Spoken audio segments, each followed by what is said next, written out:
Welcome to Weather to Watch. I'm meteorologist Ted Keller. One of the things we'll talk about is a west coast soaking. You can see some rainfall totals on that map there, and that's for the next 5 days. And in fact, it's part of a wetter weather pattern that I think will last even beyond that. We'll explore that, explore some severe weather possibilities, and a lot of warm temperatures returning to much of the country. Here's a visible satellite loop this afternoon. Interesting always to watch visible satellite because it gives you so much detail. In this cumulus field, for example, down here in East Texas on over into Alabama is just fascinating to watch. Just high-level cirrus clouds with a jet stream streak right there. You can see a huge circulation here, mainly off and out of the U.S., but still affecting areas in New England. And we certainly have some sort of swirl going on right here, but we'll change perspective in a minute and show you that. Here's the 500 millibar flow, and there's that little trough of low pressure. Actually, I shouldn't say little, it's pretty sizable. There's one right there, and then the other kind of reinforcing shot is right there. Big old ridge of high pressure developing over the Rocky Mountains, producing a huge surge of what will be very warm temperatures initially there, and then initially also spreading more to the east with time. And you can certainly see there's strong flow coming ashore in the western United States, seems to be really aiming at California, and some evidence of a low off the coast. And you'd be absolutely right. Let's take a look at the visible satellite loop. This is the western satellite perspective, so kind of centered over the eastern Pacific, and you can certainly see a big swirl in the clouds there off the northern California coast. I labeled some of the larger cities like Seattle and Los Angeles and the Hawaii island chain, but a big swirl here. This is all part of a general pattern out here that will support the more moisture really kind of flowing into this part of the world right here, and I'll show you what the result of that will be here in a few slides. On the surface, you can certainly see that surface low being analyzed there. I'll show you a detailed shot of that. Meanwhile, it's kind of a stationary front, warm front, moving from the Dakotas down into the southeast with a bubble of high pressure here, which is slowly beginning to go this way now, giving way to the warm front and the much warmer temperatures expected here.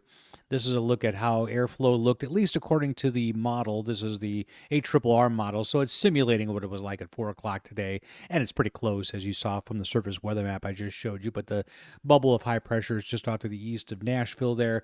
Temperatures are only in the low 50s around Richmond, Virginia Beach, our nation's capital. Meanwhile, 70s. Even a few handful of 80s here and there in Oklahoma and Texas on the return flow side of the high. Going out to the west coast, there's a huge low off the coast of North California, almost on the California-Oregon border with a very central low pressure there. Warm in the interior valleys of California. And again, this is just supplying a moisture flow in here, which we'll talk about more in a few slides.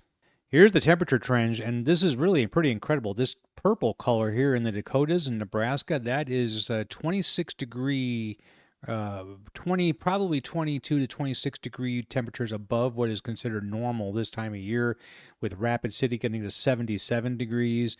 And Wichita getting to 75 along with my town, Springfield. The only real cool air is the intrusion of these rain systems and clouds in California and that retreating low in the northeast and maybe patchy in Florida. This is for tomorrow, Friday. So again, the reds are above normal. And if we go through to Sunday, still pretty toasty across most of the country. A little reinforcing shot of cool air there this weekend in the lakes, but most of the central and southeastern U.S. experiencing a warm up while the cooler weather starts to expand through the southwestern U.S. That's a trend that will continue, as you see here. So we have, this is Tuesday, weak little frontal system right here with cooler temperatures in the northern plains finally. So, remember I was showing you 77 there in Rapid City. The high on Tuesday there, only 45. And if we go beyond this is Tuesday, so the Weather Service always makes a 6 to 10 day temperature outlook where they have probabilities. So this is either 80 or 90% probability of above normal temperatures in the southeast, and almost the same faith or confidence, I guess you could say, in cooler temperatures there in the southwestern U.S. Let's talk a little bit more about that rain. Coming into the loop here, I wanted you to notice I just took the 500 millibar loop, and this is the GEFS. This is the ensemble of the American version of a long-range model. I just want you to look in the southwest. If you see purple, that's a storm. So you'll see a couple of storms kind of coming ashore here. One right here, and then another one kind of comes in behind that right here. So we have several waves, I guess you could say, of precipitation that are going to be possible with each of these storms, and cold in the core of these, so snow in the higher elevations, of course. Meanwhile, the ridge in the central U.S. is unmistakable too, so this is going to lead to really warm temperatures here toward the end of this loop, which is, I think, in about a week, we start to get an influx of some cooler temperatures in New England. But I'm just wanting to show you the general trend and how it does look kind of stormy here off the Pacific coast. So not surprisingly, we see a lot of precipitation in the western United States over the next 5 days. The yellow colors are 4-inch totals. The darker colors like orange are 6 or even higher inch totals. We still have, again, fronts kind of draping down, little systems clipping through the nation's midsection that'll lead to some precipitation there from Iowa over into the northeastern U.S., but not a lot. If we take a look at zoomed in view, as one I had at the very beginning, so we're seeing, again, Los Angeles, those areas, 4-6-inch rainfall totals between now and then 5 days from now. And again, the middle of this in the Sierra will be snow. But most of the West could really use this precipitation. But as usual, it is normal for it to start raining in California in the winter season. That's when they get their precipitation. It's also usual for it to be too much. So they have their standard deviation of precipitation is exceeded all the time. So it's either not much happens there, which is why a lot of people live there, but when it decides to rain there, it almost doesn't do it ever. In a small kind of way. Anyway, so here's the 3 to 7 day hazards. You'll notice there is a heavy rain patch that begins on the 19th and goes through the 20th. Starts in Texas, goes through Arkansas, a little overlap there, up into Illinois, maybe as far north as Chicago. So that's a interesting little pattern of rain that starts to develop there, starting on the 16th and going through the 20th. A little bit of patchy, heavy snow or mixed winter precipitation possible. And then, of course, there's that Los Angeles rain that spills into parts of the Southwest as well. And in fact, this is a really generous 6 to 10 day precipitation outlook that has Wednesday through Sunday of next week. Pretty high confidence of above normal precipitation throughout all this area, and much of this area could actually use a dose of rain. There's still some patchy drought areas in here still, but it's nice to see that much of the country at least has a fighting chance of being above normal on precipitation for that period.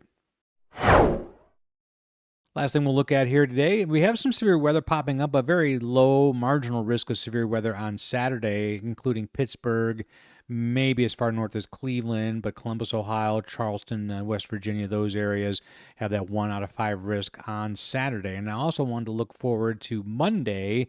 The Colorado State University learning model has a probability of severe storms from southern Missouri straight south, all of Arkansas, into Texas and Louisiana, with maybe even a 15% probability right around Little Rock there. Now, the SPC has not pulled the trigger on any of this yet. But they probably were looking for more model confidence, to be honest, and I would expect maybe to have something here possibly by tomorrow when they'll reissue this forecast early tonight in the wee hours of the morning, and it'll be ready tomorrow morning. So we'll see what happens with that. And then I also wanted to show you the NIU model. It's showing supercell probabilities. And so it's looking pretty high in this area, November 20th through the 26th. Now, this is a week-long forecast, but it's meant to skew early in that period for sure, closer to the 19th, 20th in that time frame. Thanks for watching this edition of Weather to Watch. It comes out every other day, or as the weather necessitates. Please remember to share this with your friends, subscribe to the channel, or at the very least, like what you just watched. Thanks.